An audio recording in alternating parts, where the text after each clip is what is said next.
радосно срце.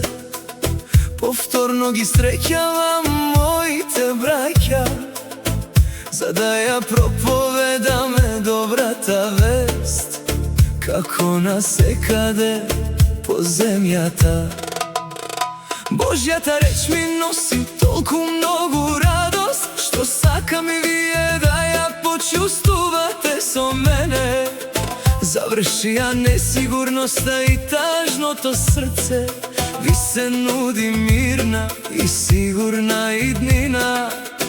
Знам дека си велите кога ќе го слушнете звончето, пак Јеховините сведоци ми одат на нерви. но нашата упорност има само една цел, да ви донесеме спасение и среќа во животот. Здраво, срекни сме што ве запознаваме. Извинете што ве вознемируваме, но колкава радост е за нас да ви ја донесеме.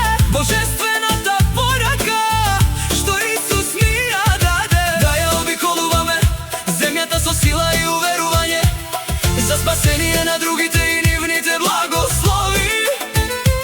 Ако само еден од вас ја послуша пораката, тоа е непроценливо богатство.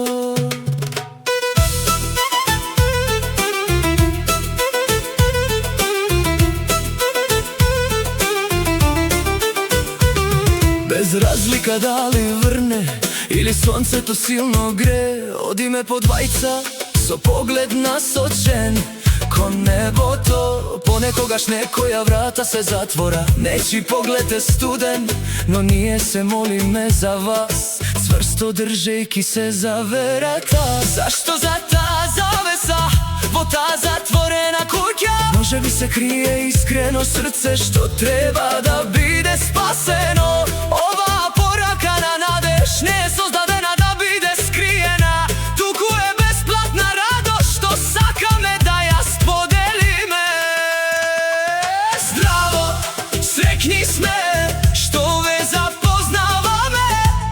Извинете што ве вознемируваме, но колкава радост е за нас да ви ја донесеме. Божествената порака што Исус ни ја даде, да ја обиколуваме земјата со сила и уверување, за спасение на другите и нивните благослови.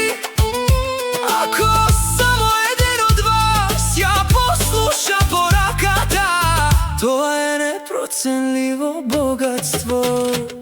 Ги прелистуваме страниците за да најдеме богатства. Ветувањето за мир е поскапо од злато. Наскоро нема да има страдања, солзи ниту болка, токму тој ден свет ги исполнува нашите срца. Затоа се враќаме повторно, чекор по чекор, ден по ден, поттикнати од сочувство и огромна љубов. Кога нечи живот ке се разбуди и ке ја прифати иднината, нашиот најубав